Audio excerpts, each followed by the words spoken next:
Welcome to this installment of our interview series on leaders in the business of the law. In this program, we want to provide practical insights and tips to Connecticut Bar Association members to make their lives and their businesses better. I'm your host, Doug Brown, Executive Director of the Bar Association, and I have with me today my guest, entrepreneur and recruiting expert, Kevin San Juan. And our topic today is how to actually put your hiring planning process into action. Welcome, Kevin. Thank you, Doug. Last time we talked a lot about the lengthy process of getting your thoughts organized and being ready to launch, and the importance of not going out too soon until you've actually got everything defined. And I know many lawyers that I know are people of action. They don't really like the planning process. They want to just start getting people on board. So once you're done with the planning, what are the steps you have to take to actually get candidates and get the process moving? Well, one point on the planning is, lawyers are action people, but they do plan very well. Mm-hmm. They are methodical planners.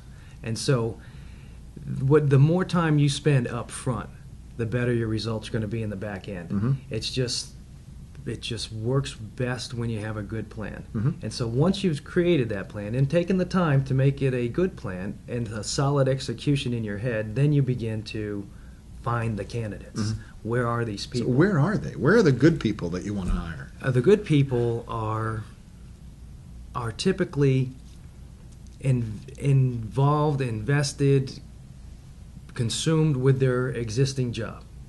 They're working hard. They're not looking.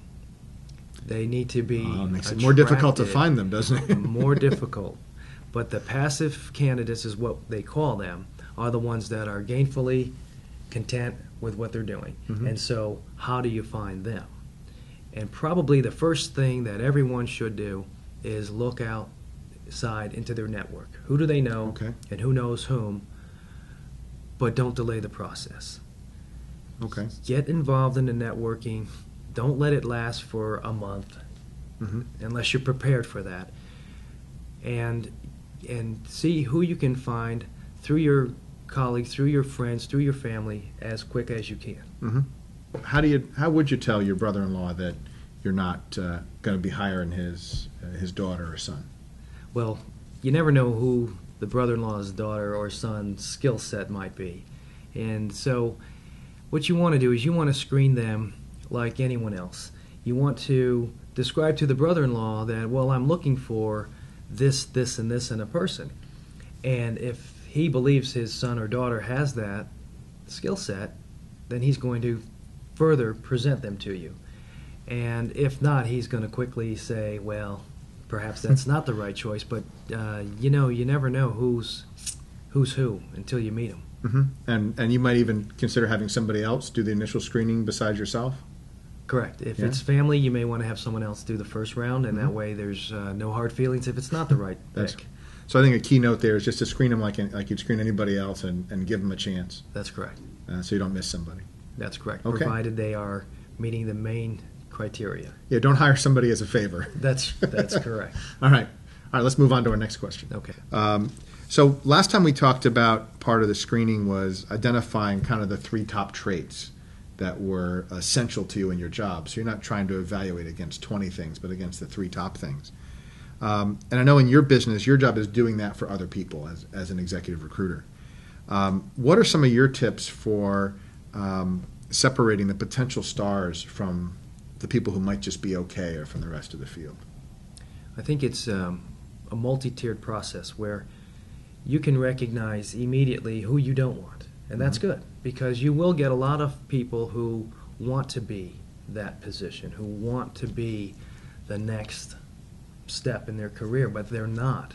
And so that's an easy screen. Mm-hmm. They're not what you're looking for. It's clear, it's evident, whether it's determined by education or experience. Mm-hmm. I think it's a pretty good first round, and you can take that pile of resumes and bring it to a third, first round. And you can actually have someone with a trained eye do that for you. Mm-hmm. And if there's any questions, of course, they put that questionable application to the side so that you can be the judge of that. Mm-hmm.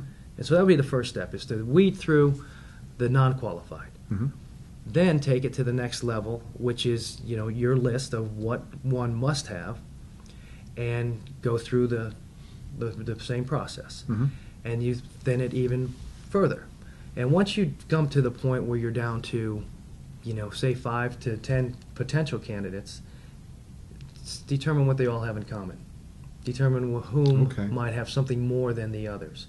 But you're still reading resumes. Mm-hmm. So resumes are just, one piece of the puzzle. And interestingly, we talk about resumes. When I was doing, advising for lawyers looking for work, I would always say, you're not who you are in your resume. How do you get yourself really in front of the person? So what have you seen in terms of people either match or don't match their resumes? Well, the resume is a overview. Mm-hmm. What's between the lines is what we cannot read. Mm-hmm. And oftentimes the best people are not writers. They're not resume writers. They are very good at what they do. Unless you're hiring a writer, then of course the resume is critical. Mm-hmm. But they tend to give you an overview. And if you're an expert in the field, which I'm thinking that the attorneys can understand transferable skills and transferable projects that lead to different skills. Sure. And so it's not about what is their title and what are the duties they've accomplished. It's more what are they trying to present in that total body of a resume. And keep in mind, that's just the first screen, conversations, and in depth. What do you look for? Are cover letters important anymore?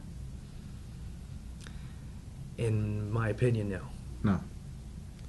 What are some kind of red flags you might look for in a resume? I know sometimes in the past when the economy was more stable, you'd look for people who were in jobs for a long time, and I know that's a lot less common now, where you'd look for job hopping. But what kind of things would you look at and say, the resume looks good, but there are some things that might cause us pause or need to be discussed in a phone interview? I think understanding what they're trying to present to you. If you're looking for someone that is a new career, then you look at their education. Where did they go from school? And if they've had a couple of different moves from school, it's only because they're trying to find their place. And if they've landed somewhere and have maintained a solid career for 2 years, perhaps 3, depending again on what you're looking for and what level you're hiring, that could be an ideal person. Sure. And then when you get to more senior person, you might find someone who's been in a very nice career, and 3 years ago they were acquired, they were downsized, whatever the reason might be. Economy's had a lot of shifts lately. That person might have 3 positions since, say, 2009. All that means is they haven't found their way.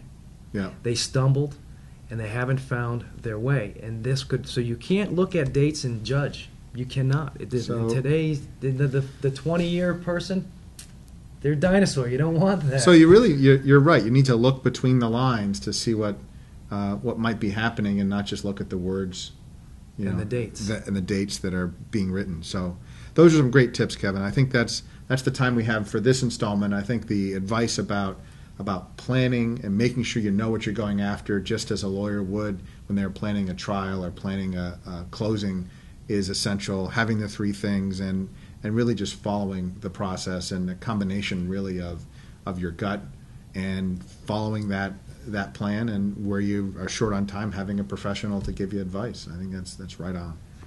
And there's one go other ahead. note, because once you begin the process and you complete your networking and you decide to post your position or advertise your position, what I've seen often is the legal market wants to put this great big description in a posting or an ad, and that's not an attraction. People can do whatever they do anywhere they choose to do it.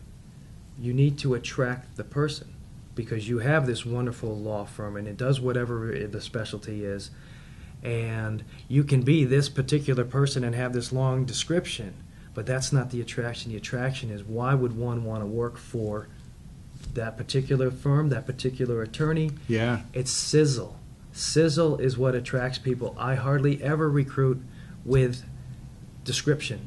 because they can do what they do wherever they choose. It's why this particular organization, I think that is the key to attracting people. That's a great point, that it's not just that the candidate has to sell themselves to you. You have to sell yourself as an employer to the candidate to make sure there's a good match. That's correct. So great point to end on. Until next time, this is Doug Brown for the Connecticut Bar Association.